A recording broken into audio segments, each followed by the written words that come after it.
Hello and welcome back to my live stream. My name is Chloe. This is the house of Chloe that I built in my parents' backyard.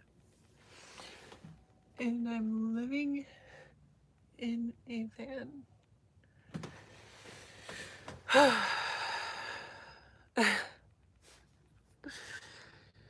This subject has been inspired by this Christian YouTuber that I don't know if she fully understands that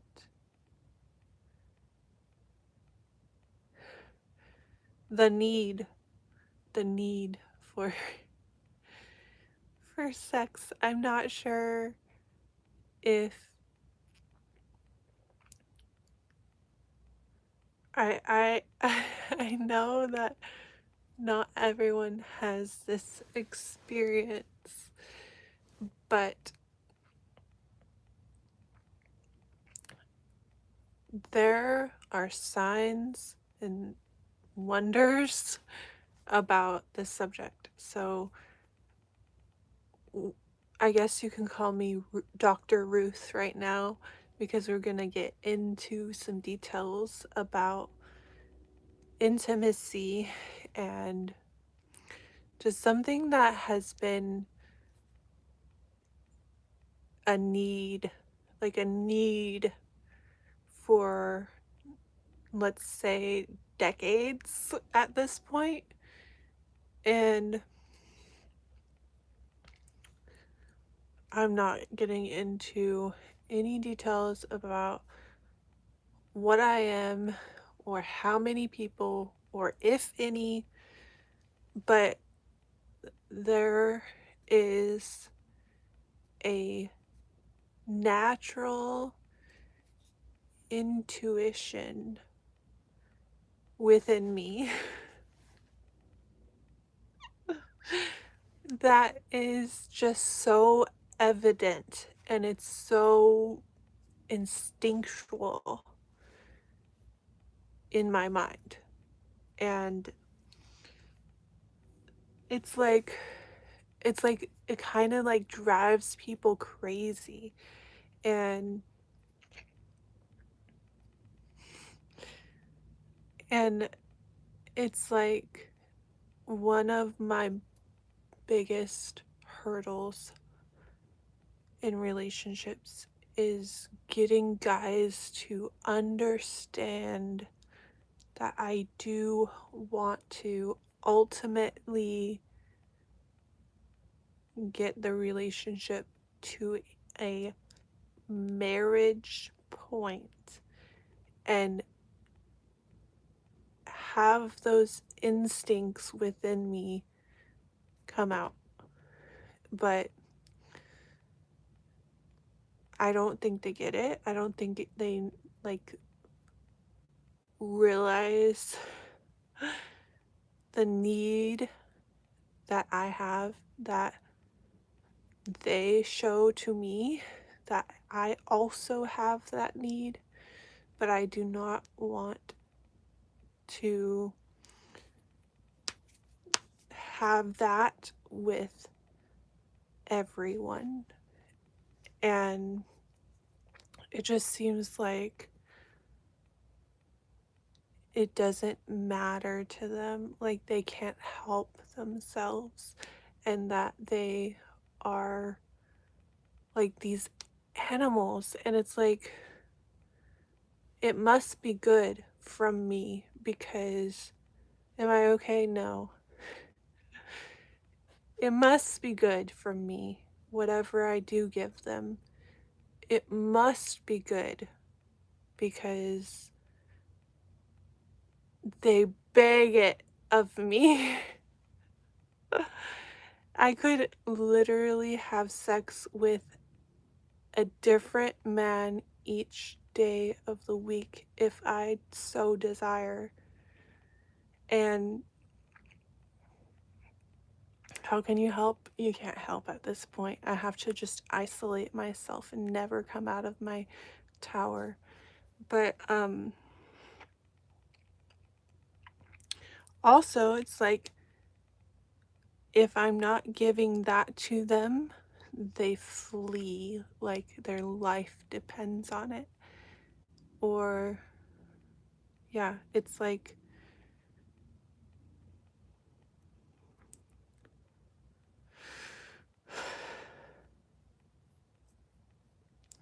it's like I've made a joke, but seriously, that I need to be married at first sight.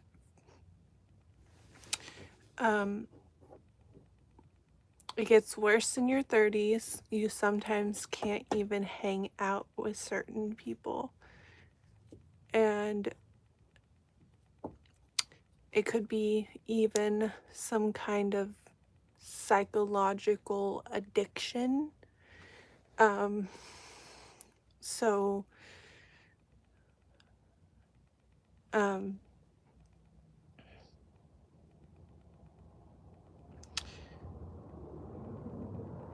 yeah, I'm not totally aware of how to handle this type of, I guess, power.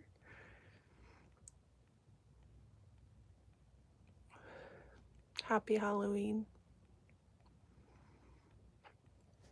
Um, I'm not aware of how my reactions and I'm a little bit aware. Like there's like a like a like you're not complete, like there's some blind spots. But I act how I act and that's who I am. But all of that goes with um the possibility of the sex being really good. The sex must be good.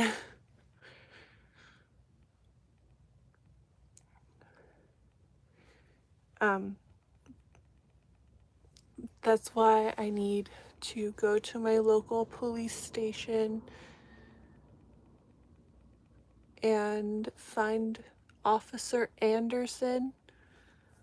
Officer Anderson, if you're watching, I'm waiting. I'm waiting for you.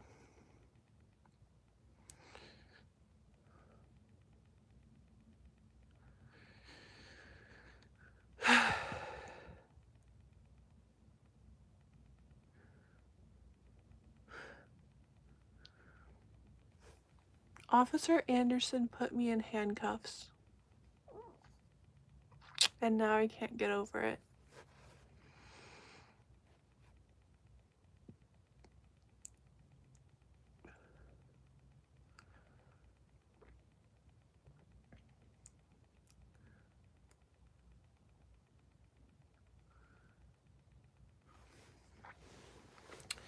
I'm under a ton of blankets.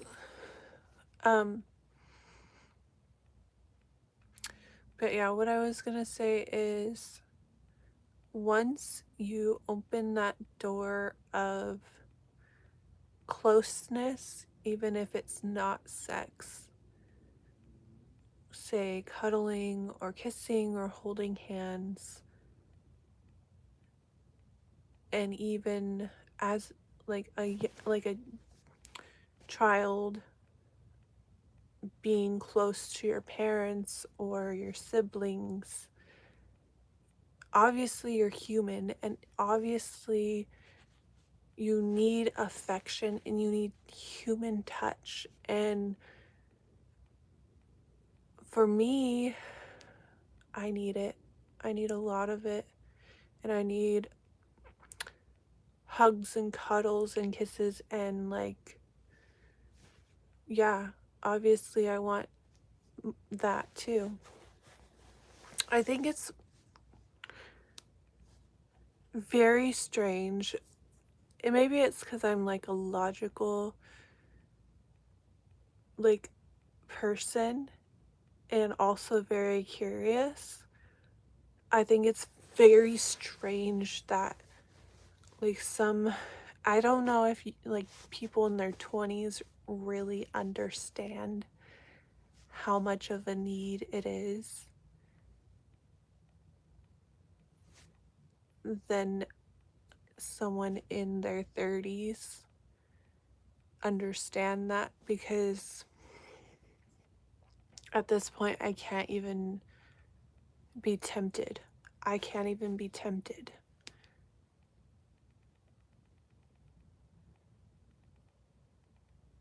Yeah, it becomes stronger after 30.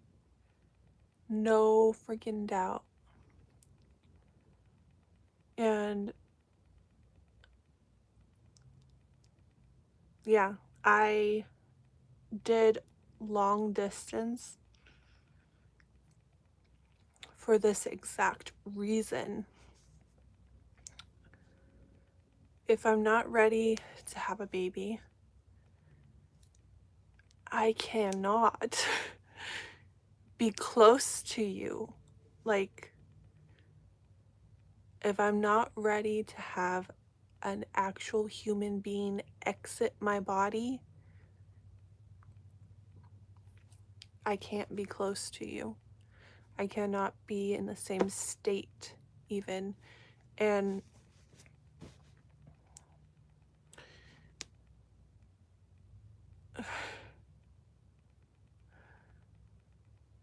um and any sort of like relationship can't be serious, because any sort of like in-person relationship can't be what I really want, because what I really want is sex with the right person.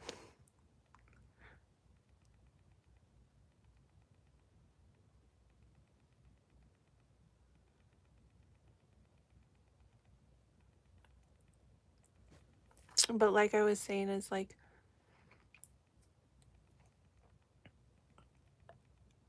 people, young Christian girls in particular, like, I don't know about all of them, different people are different, but it feels like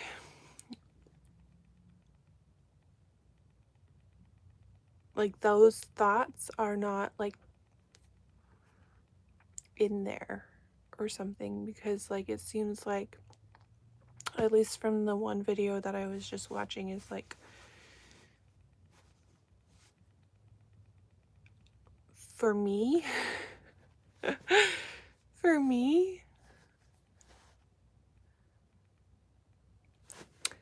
me I feel like my thoughts are, how can I do this?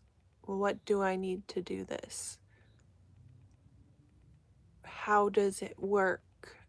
What do I want to have as an outcome for this? How do I get this reaction with this action?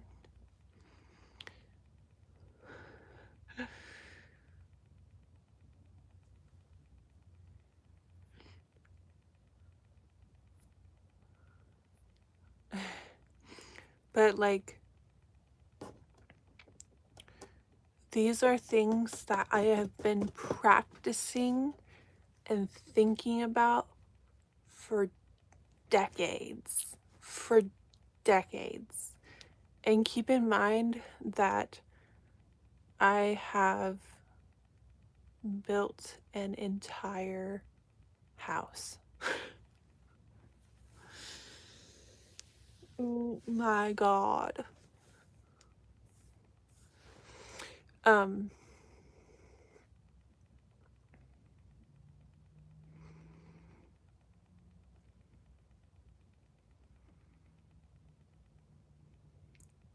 Happy Halloween. Um, but like, that alone, the physicality of it, the creativity of it, the messiness and the the raw creativity, like, and then the spirituality of it.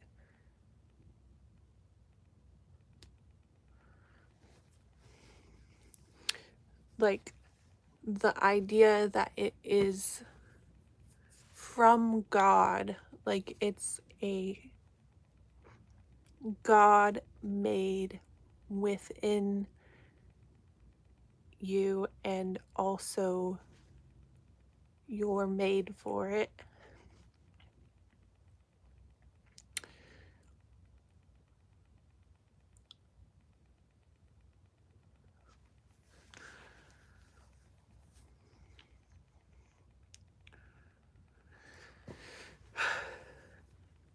Yeah, I don't know.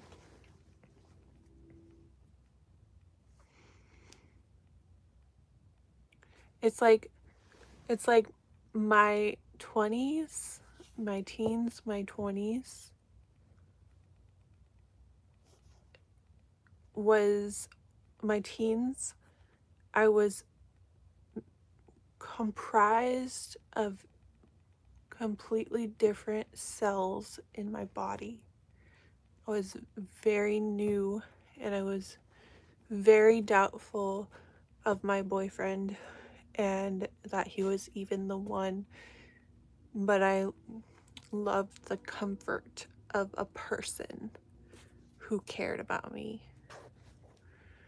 And my 20s were just like, I had what I wanted, and my religion said, no, you cannot have this. Even though you desperately need and want this. Even though I found my literal twin,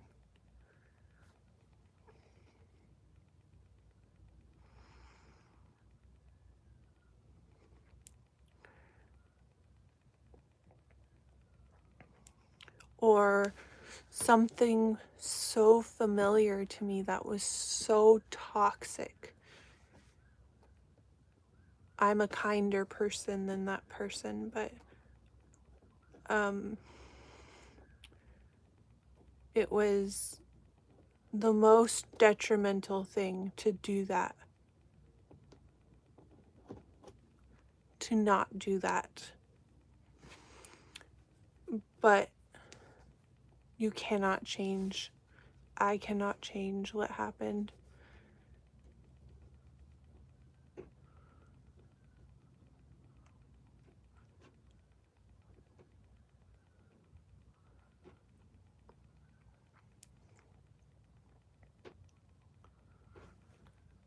And I don't know, like, what went on in that household or those households where, to the point where I don't even know if I was safe in that environment. I didn't know these people, and I didn't know if I made that commitment of giving my body to him, that I would even be safe. Like, that's too much information, but it was very, very scary. And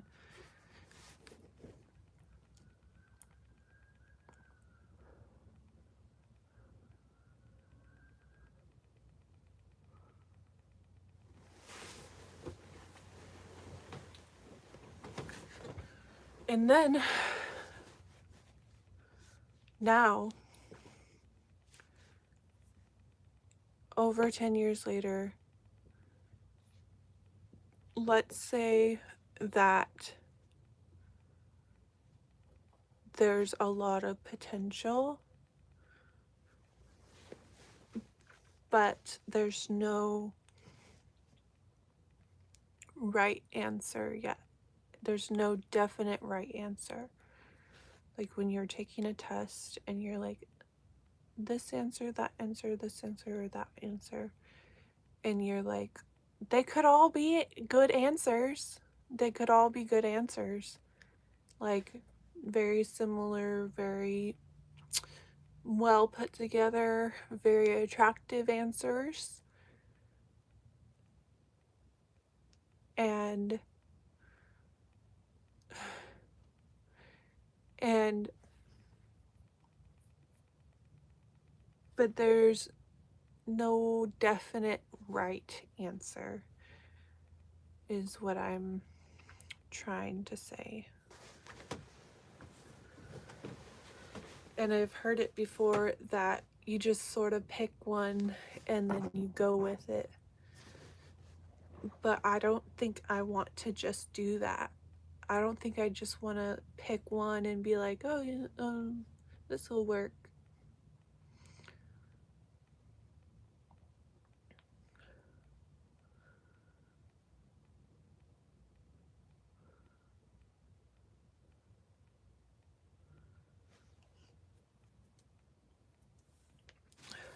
But I know for sure that I have what it takes. I got what it takes, and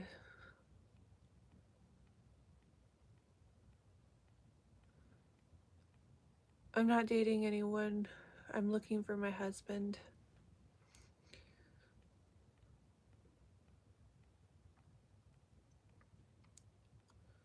Yeah, I'm looking for marriage.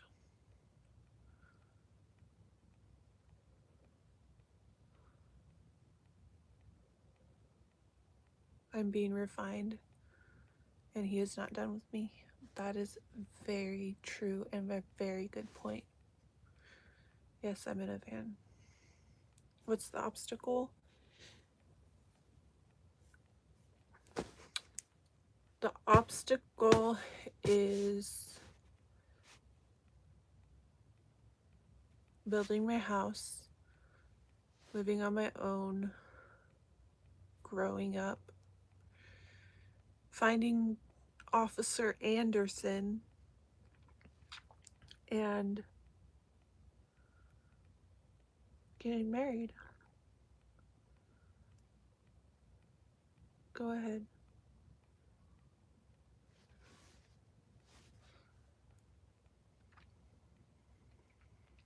Yeah, I have a job. You're homeless, I can tell. Thanks. Can't be waiting for the perfect moment to start looking. I'm gonna look for Officer Anderson. I think I know where he is, but I have to be very skilled at finding him. I think I have the skills to do it, but I just have to, like, first step is I have to go to the police station. Second step, I have to ask them questions. Do you have a officer? Why am I asking for a doctor? Officer Anderson. And then I have to say, so ever many years ago, he took me to the crisis center, and I just want to talk to him because he was the one that put me in handcuffs and drove me to the crisis center. I would like to talk to him about details about that incident and why that happened.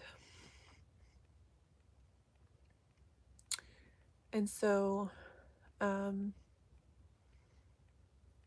distress call? Oh, no. It's not about distress. It's about finding my person. And I think Officer Anderson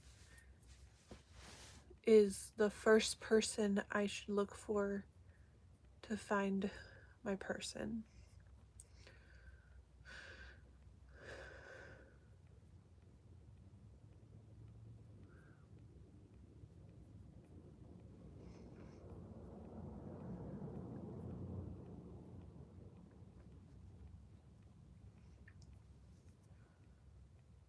The advice that I got from my psychologist is say what you want to say, give things a chance, because you might regret it when you're 80. This is something that I will regret when I'm 80.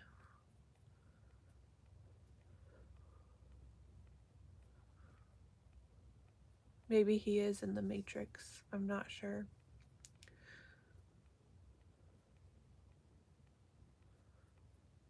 I'm okay. Yeah. Officer Anderson could be married already. That is true. But in my mind, what I know, he may be single and he may be looking to get married. I know his name is Officer Anderson, and he took me to the crisis center years ago from my home.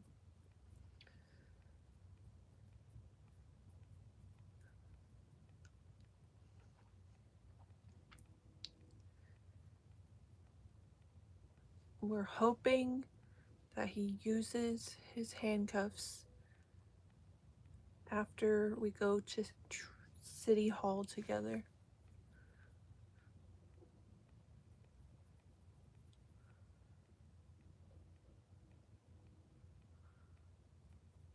No, I think I'm doing the right thing. If he's in a relationship, he can tell me that himself. But my job is to find him. Hello. I don't know if I want to marry him, but I want to find him and see if he's single, and if he is, possibly ask him out to dinner. How is this a dangerous path? I like the police.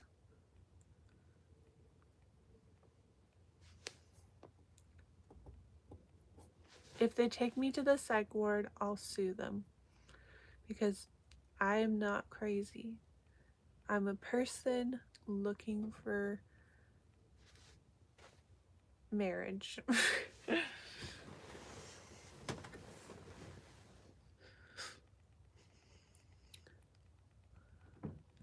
My parents called him like a arranged marriage.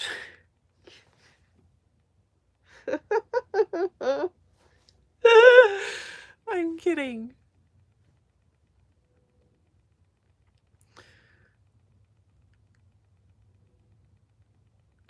I'm gonna say I'm not crazy to the point where I need a psych ward. I just want to talk to Doctor. Why do I keep saying doctor? Officer Anderson. I just want to talk to Officer Anderson. I don't need help. I'm fine. Unless he wants to drive me there again, I will let him put handcuffs on me and drive me there. If it means that he will acknowledge me.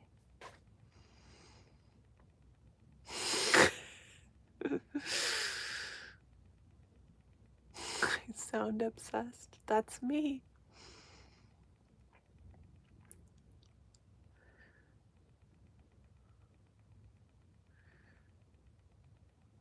If he doesn't want to date me, then I know that I tried. I did my part. Let bygones be bygones. I did it. I did what I needed to do to know so that when I'm 80, then I'll be fine.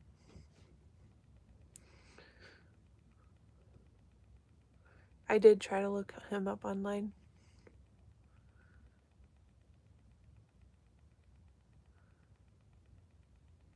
Yeah, he acknowledged me as a crazy person.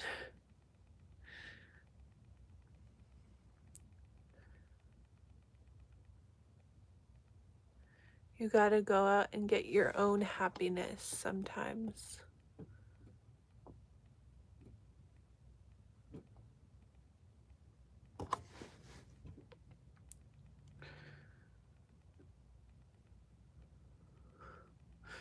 I'm okay. I do have issues though.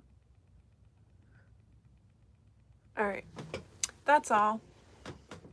The sex must be good, is all I'm saying, because there's a lot of people that are just like,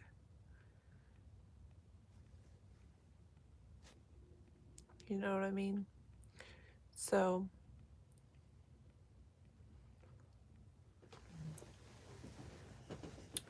that are trying